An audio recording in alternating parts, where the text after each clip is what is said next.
Ya sabemos cómo actúan los antibióticos sobre las bacterias. Ahora vamos a ver cómo esas bacterias adquieren resistencia a esos antibióticos. De hecho, hay muchos factores que van a favorecer de que las bacterias adquieran esa resistencia, ¿no? Entre ellas es el que ya conocemos, es el uso indiscriminado y a veces innecesario de estos fármacos, ¿verdad? Por ejemplo, cuando nos automedicamos o hacemos una mala prescripción médica, ¿no? Ahí básicamente estamos también nosotros actuando, vamos a actuar más adelante cuando tengamos que tratar algún paciente con un fármaco, ¿no? En el caso de la industria, por ejemplo, esto es indiscriminado porque les comentaba que en el caso de la producción animal, ¿verdad? Se suele dar a los animales ciertos promotores de crecimiento que no tienen que hacer otra cosa que darles antibióticos en su alimentación en bajas cantidades, pero lo que está provocando eso a la larga es que estén creando resistencia a los animales y además esos productos animales también ya lleguen con cierta concentración de antibióticos y nosotros lo que estamos consumiendo, esa carne, esa leche, ese huevo, tenga ya cierta concentración de antibióticos también y nosotros también estamos haciendo la resistencia, ¿no? Bueno, de nuestros microorganismos.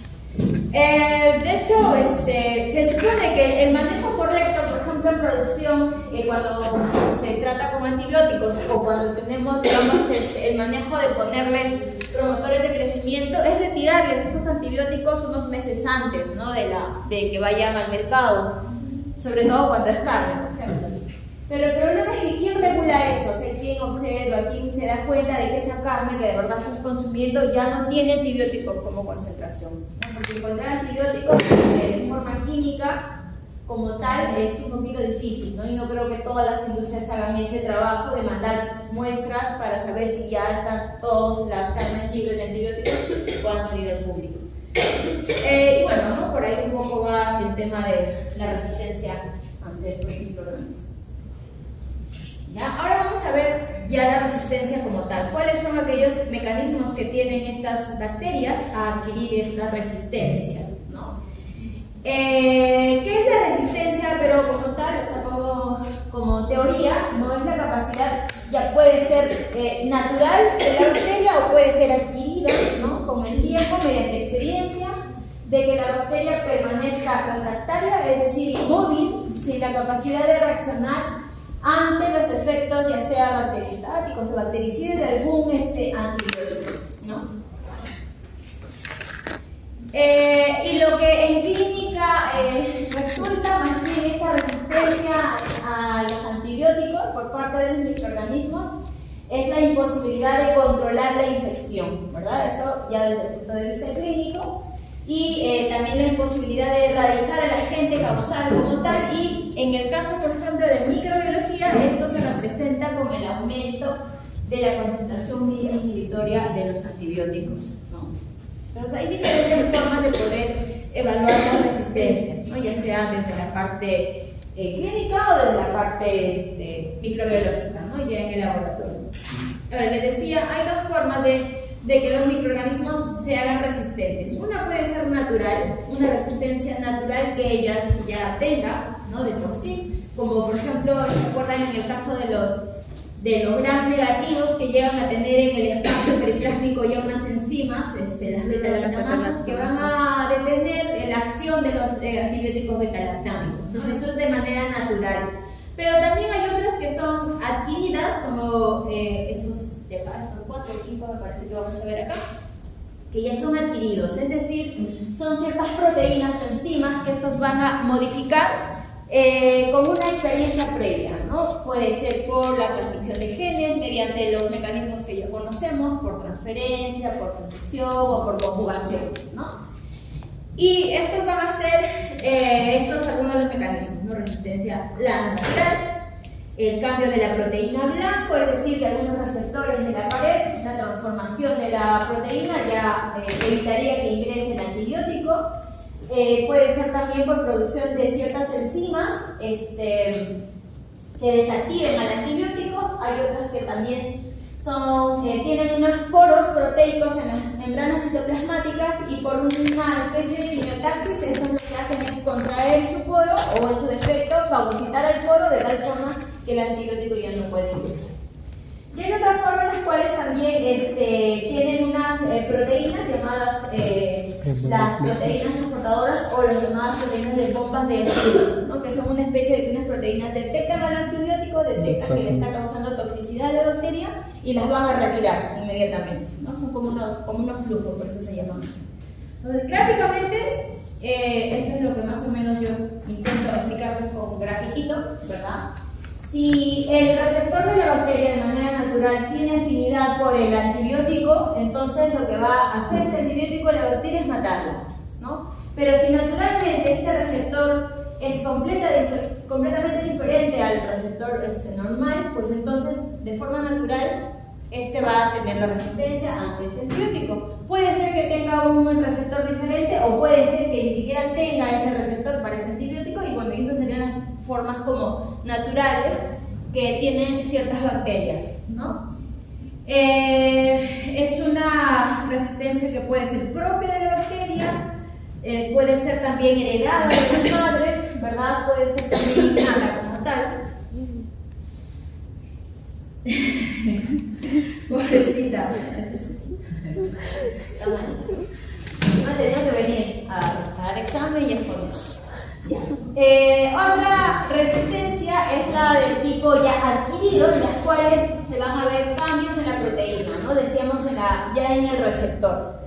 Uno es que tenga un receptor completamente diferente, ¿no? Y el otro que hemos visto que no tenga receptor. Pero a veces pasa de que, digamos, previamente cuando el antibiótico ingresa a ese receptor se da cuenta de que ese tipo de fármaco le hace daño, lo que hace, digamos, genéticamente es darse cuenta de que ese receptor está permitiendo que ingresen los antibióticos y comienzan a sintetizar otro tipo de proteínas para de alguna forma darle una transformación al receptor original, ¿no? Entonces, digamos, hace un pequeño cambio, basta que haya un pequeño cambio a nivel de la síntesis proteica y por lo tanto el antibiótico ya no va a ingresar, ¿no? Y ya no se va a dar la...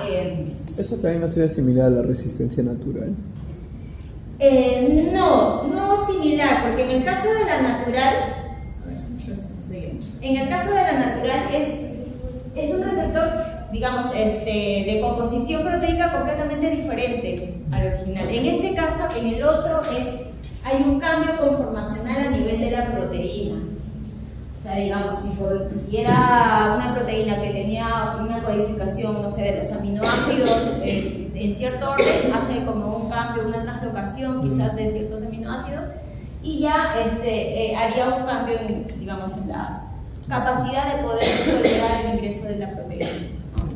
Básicamente el cambio de la vertical y esa es la horizontal. Y en el otro caso es completamente diferente. Entonces, esta es otra diferente a esta y esta ya la otra fácil, ¿no? Que ni siquiera tiene resultado.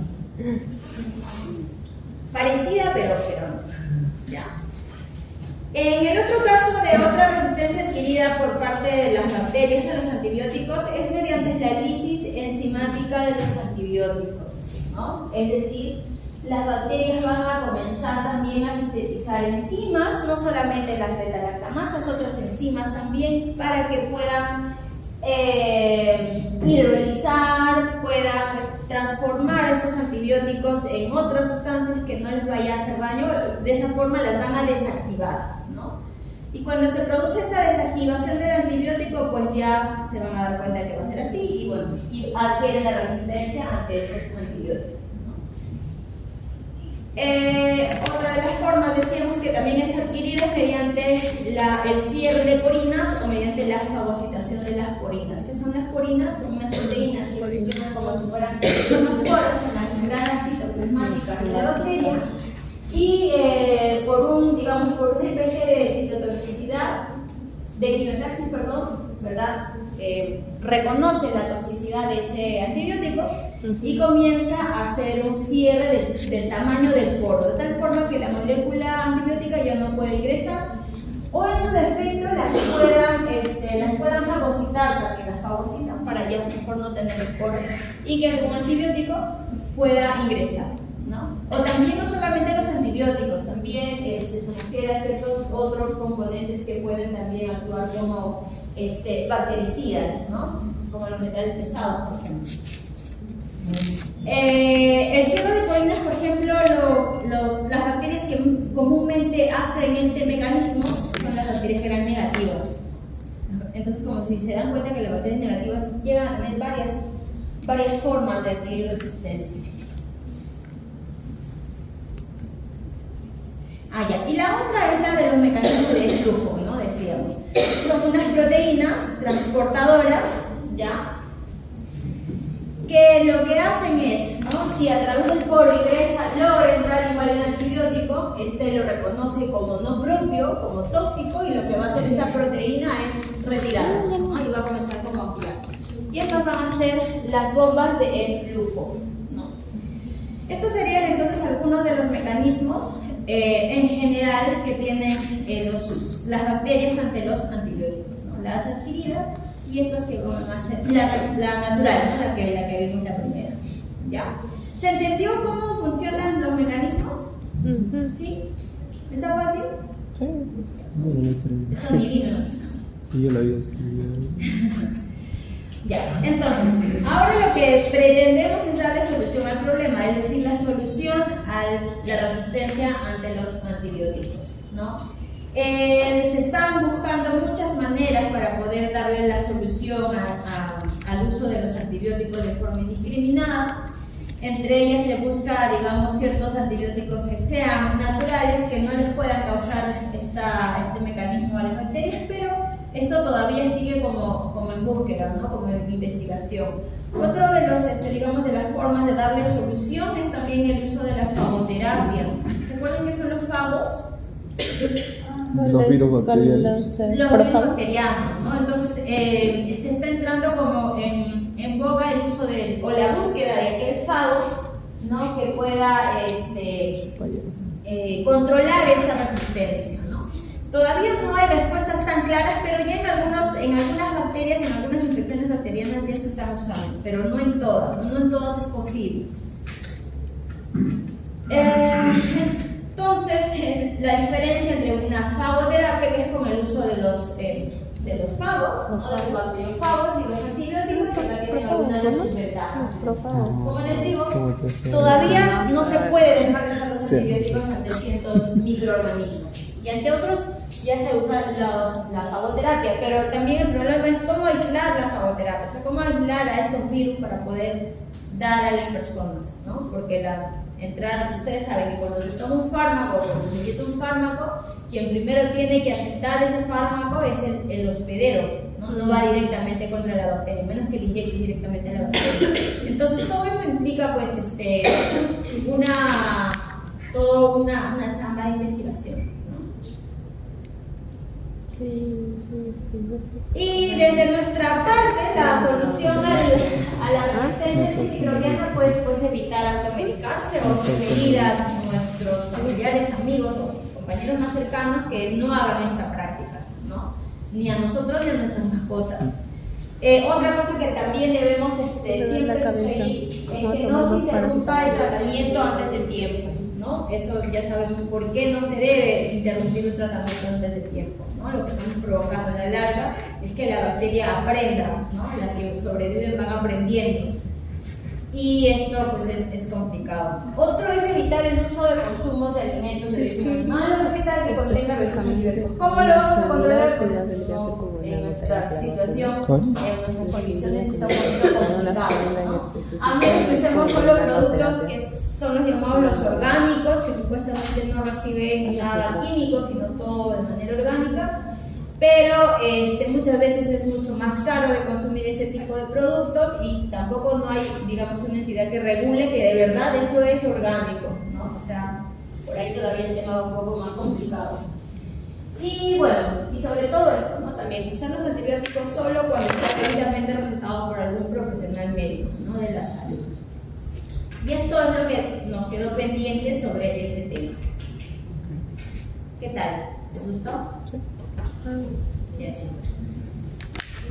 Entonces con esto terminamos la clase de la semana pasada, que también No tuvimos tanto tiempo.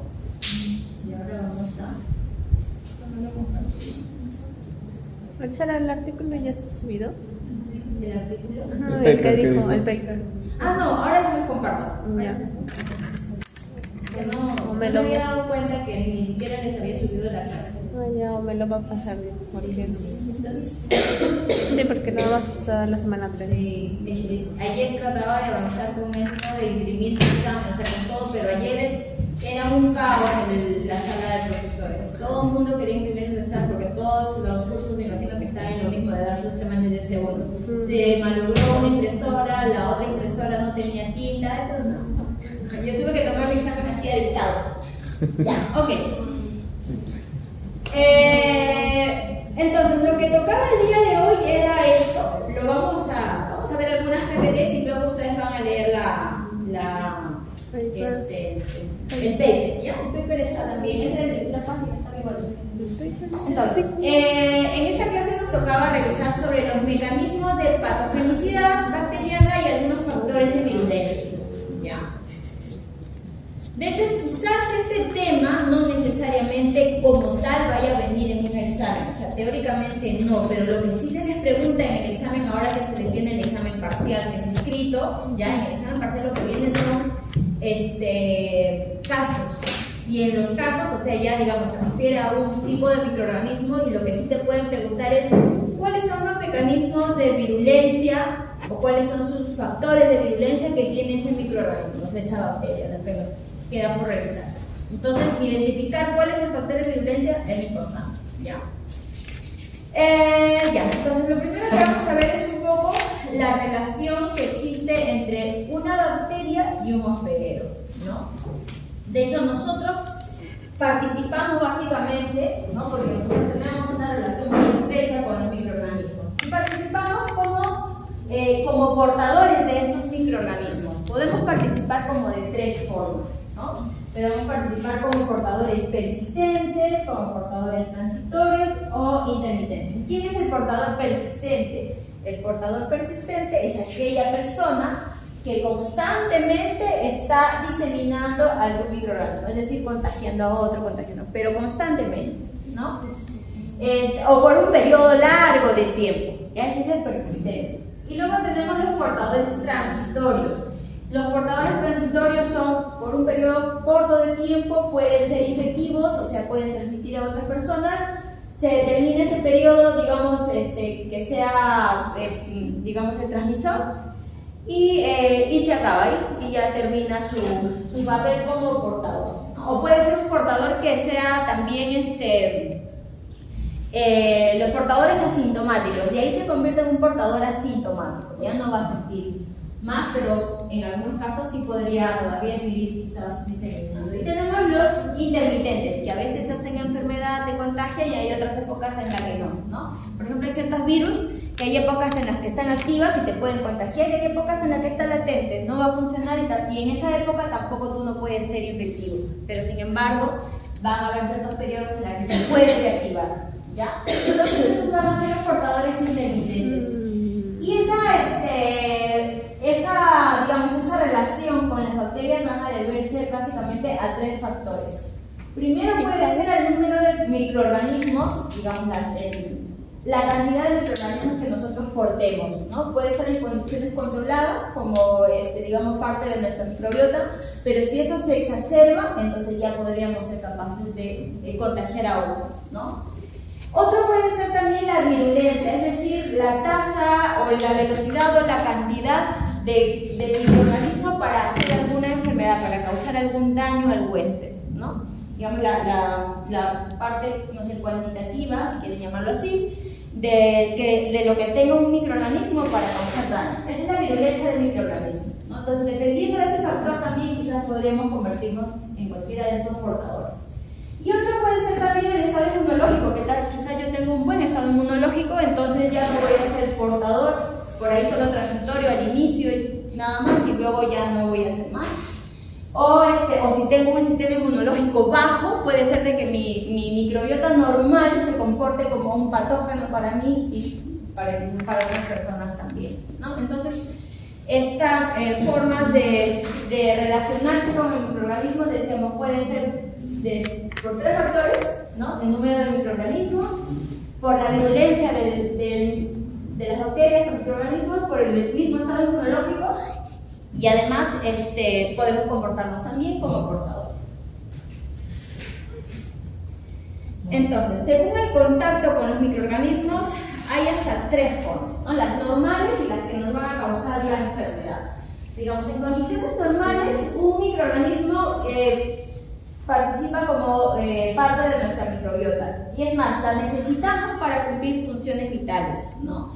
Digamos, un E. coli, que mi tracto intestinal funciona muy bien, lo necesito porque va a participar en la síntesis de algunas vitaminas, ¿no? También para la absorción de muchos nutrientes, pero digamos, si ese E. coli pasa a otro sistema, digamos al respiratorio o al urinario por algún motivo, entonces ya no se va a comportar como bueno, ¿no? Ya no sé, porque en el sistema urinario el E. coli no es parte de la microbiota, entonces ahí se podría convertir al otro lado, ¿no? Al lado del patógeno, ¿ya? Pero también podemos ver que podemos tener mecanismos de defensa también contra estos microorganismos, ¿no? Ya sea de manera natural, ¿no? Ya sabemos que el sistema inmune puede actuar también de manera natural, o por ahí con ciertas, digamos, ciertas actividades como el lavado o la antisepsia, también eso podríamos evitarlo, ¿no? Entonces puede ser porque lo necesitamos, ¿no? También lo podemos combatir mediante la eliminación, pero en el caso de que ya eso haya exacerbado, se haya pasado el límite, ¿no? Ya nos va a causar enfermedad, ya cuando ya se da la contaminación. Y cuando ya se da la infección, entonces eso nos va a llevar a enfermarnos, ¿no? Podemos quizás solamente participar como los portadores, o quizás nuestro sistema inmune también puede actuar y ya quizás podamos resolver el caso de la infección, pero si en este caso no es posible, entonces la enfermedad nos puede llevar a estos diferentes casos, ¿no? Como quizás nos enfermamos por un periodo de tiempo y luego recién el sistema inmune lo resuelva, ¿no? Porque a veces pasa eso, y lo que hace luego el sistema inmune es crear anticuerpos, ¿no? Crear recuerdos de esa infección previa. O actuar como portadores, o quizás una difusión a otros sistemas, como les decía, como coli, por ejemplo, que puede llegar a otras vías y convertirse ya en patógeno, causando ya quizás morbilidad, o en el peor de los casos que ya no se pueda, digamos, hacer nada, pues nos puede llevar a la mortalidad, ¿no? En el caso de la infección.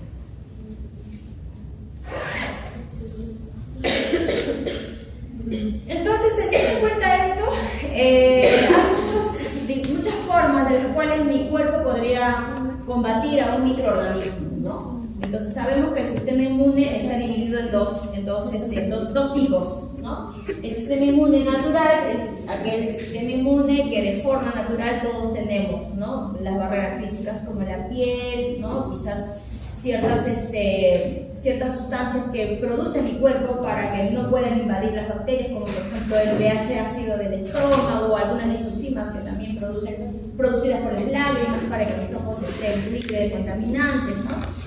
Etcétera. Es una inmunidad natural que todos tenemos, ¿no? La otra es la inmunidad adquirida, que es esa inmunidad en la cual es que en algún momento sí lo podemos adquirir, nos enfermamos, pero luego creamos un sistema de recuerdo, ¿no? Los anticuerpos. Esa es la inmunidad adquirida, eso ya ustedes lo saben por inmunología. Pero si todo eso se llega a vencer, entonces pasamos al otro lado, ¿no? A la enfermedad, ¿no? Y esos mecanismos de enfermedad van a estar causados precisamente por los llamados factores de virulencia de los microorganismos. Los factores de virulencia vienen a ser no solo partes de la bacteria, ¿no? O del bicho, virus o hongos o bacterias, no algún componente en especial, sino también la forma de cómo va a desarrollar o desencadenar la enfermedad. Entonces, teniendo en cuenta eso, ¿no? Según la OMS, se entiende como salud un buen estado de salud, que es el completo bienestar físico, mental o social. dice la definición de la OMS. Otro concepto que también nos da la OMS es, en cuanto a la enfermedad, que viene a ser la enfermedad para la OMS, es el daño o pérdida, ¿verdad?, de la función de nuestros órganos o de los tejidos, ¿no?, producida por alguna infección o por alguna respuesta alterada, como la inflamación al hospedero, ¿no?, por parte del hospedero. ¿Ya? Entonces, una alteración ya es definida como una enfermedad.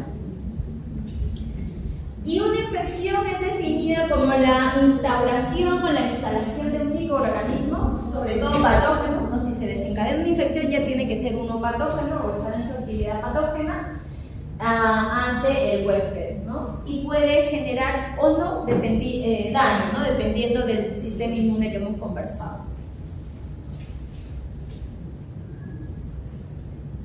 Entonces, existen diferentes conceptos más que hay que conocer con respecto a los microorganismos. Por ejemplo, algunos se les define como patógenos. ¿Qué viene a ser un patógeno? ¿Qué entienden ustedes por un patógeno? Una enfermedad.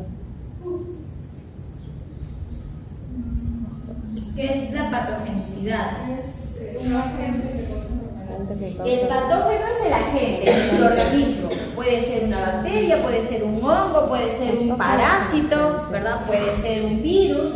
Ese viene a ser el patógeno, ¿ya? El que te va a causar la enfermedad. ¿Y la patogenicidad qué vendría a ser? La enfermedad. ¿Es lo mismo? Bueno, patogenicidad. Así que puede ser el inicio o el inicio de cómo se inicia. Más o menos, ¿no? Se refiere, claro, desde el inicio hasta la resolución del problema, si es que hay resolución, o hasta el desencadenamiento de la enfermedad. Todos esos pasos que hace el microorganismo, todos los pasos, se llama patogenicidad. Los mecanismos que hace la bacteria para causar la enfermedad.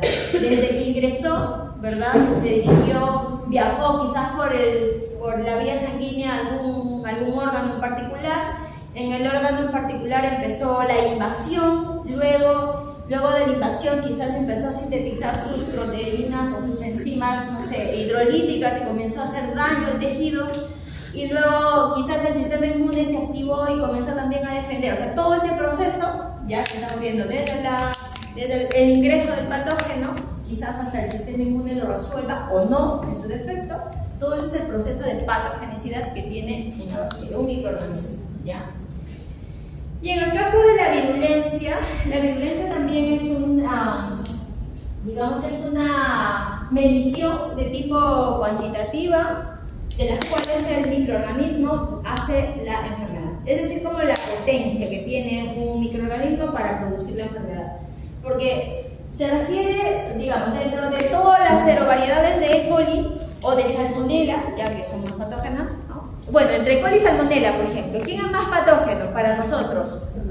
Salmonella, ¿verdad? Porque Salmonella ni siquiera es parte de nuestra microbiota. Si por ahí de casualidad una Salmonella nos llega, a nosotros sí nos va a enfermar, más no al ave, por ejemplo, o a un reptil, porque ellos tienen sí dentro de su microbiota Salmonella. Pero si a mí me llega Salmonella, a mí sí me va a hacer daño, ¿no? Entonces, ¿para quién es más virulento? ¿Para mí o para mi patito? O no sé. Para mí. Para mí, ¿ya? Entonces eso, por ejemplo, con respecto a Salmonella y E. coli, que son dos especies diferentes. Pero, por ejemplo, hablando solo de Salmonella, hay salmonelas que son no tan virulentas, es decir, que lo puedo obtener, me va a dar una infección, me tomo unos antibióticos y se resuelve el problema. Pero hay otras salmonelas que son aún más virulentas, que hacen un daño más profuso, otra serovariedad, ¿ya? Y sí me podría traer quizás más adelante otras consecuencias, incluso me podría llevar hasta la muerte, ¿no? Todos dentro de Salmonella, igual con las E. coli. En E. coli también tenemos muchas serovariedades, creo que son como 7, ¿no? Y eso vendría a ser como la capacidad de la virulencia que tienen ciertos microorganismos, unas más que otras, ¿no? Y se puede medir, ¿no? De forma, quizás no numérica, de forma cuantitativa, pero sí de acuerdo a la intensidad del grado de la sintomatología, ¿no? Desde ese punto de vista, o la resolución. No dice que es cualitativo, es decir, vemos mediante observación. Pero no, es que acá solamente es observación observar los mecanismos. O sea, solo los mecanismos, de cómo llega, de cómo viaja, ¿no? O sea, solo los mecanismos. Y acá es como un poco ya medir quién es más virulento que el otro, quién hace más daño, quién incluso te puede llevar a la muerte, ¿no? O sea, cuál de las cepas. Por ahí va un poco la diferencia entre lo cualitativo y lo cuantitativo. Y la patogenia. Genio.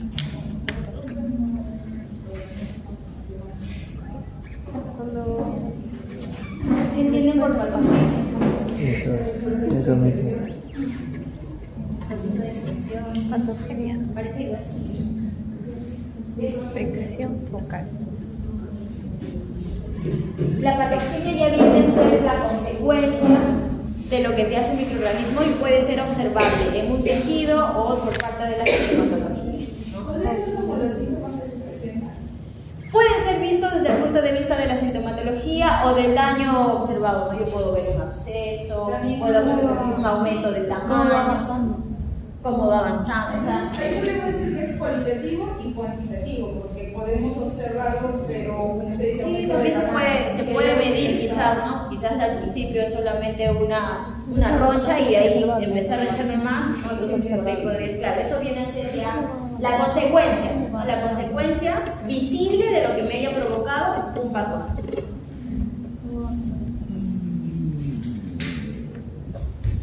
Y bueno, y acá ya tenemos los mecanismos o los factores de virulencia, que van a ser varios. De hecho, algunos ya los hemos mencionado, ¿no? Como por ejemplo estos genes específicos que tienen ya codificados para producir algún daño en particular, ¿verdad?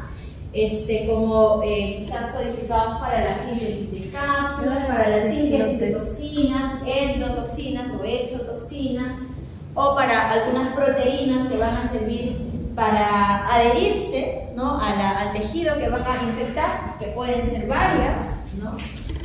Y lo que sigue de la presentación son los mecanismos como de entrada, ¿verdad? A la piel, cómo vencen ciertas bacterias el ingreso de la piel a la barrera esta natural, ¿no?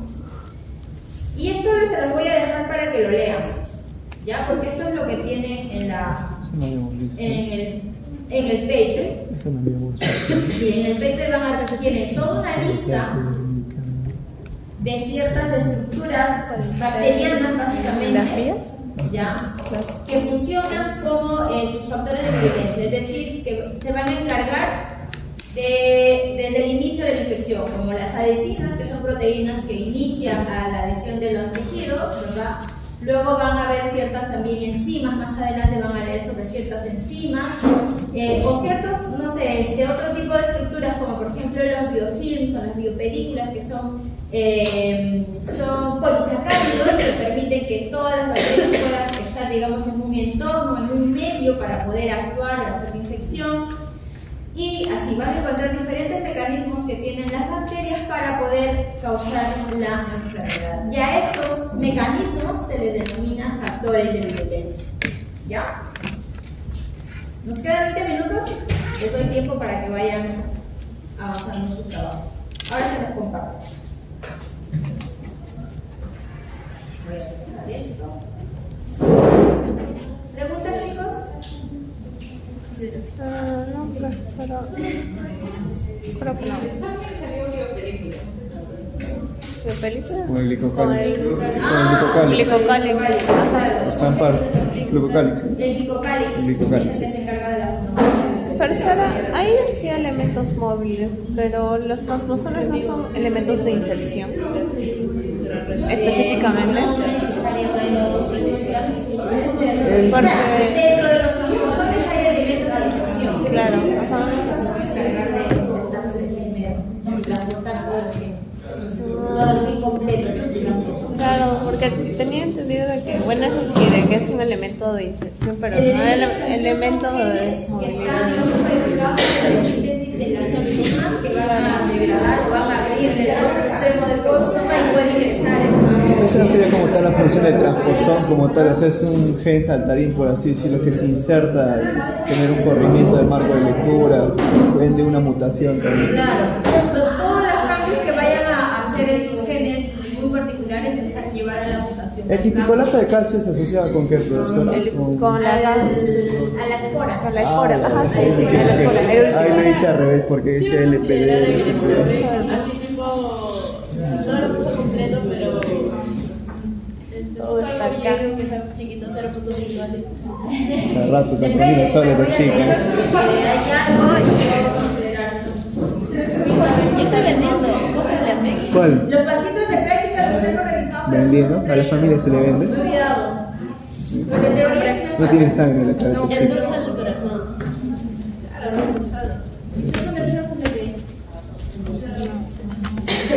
Ah, verdad, con el experimento de Griffiths, ¿valía nomás poner, o sea, explicar el principio de transformación o tenía que explicar como tal lo de las bacterias vivas, las lisas? Si te pedía el experimento de Griffin era Te pedían aplicar el experimento. No, y pues te solo pedían decía, la o función. sea, mencionar su aporte que hizo, ¿no? ya, si decía Es el principio de transformación.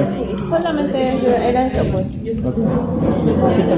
¿Qué más ibas a poner? Gracias, profesora, gracias, gracias. ¿Qué más ibas a poner? No entiendo. O sea, si te está pidiendo nada más que expliquen el experimento y el aporte que es el principio de transformación. Mentiras.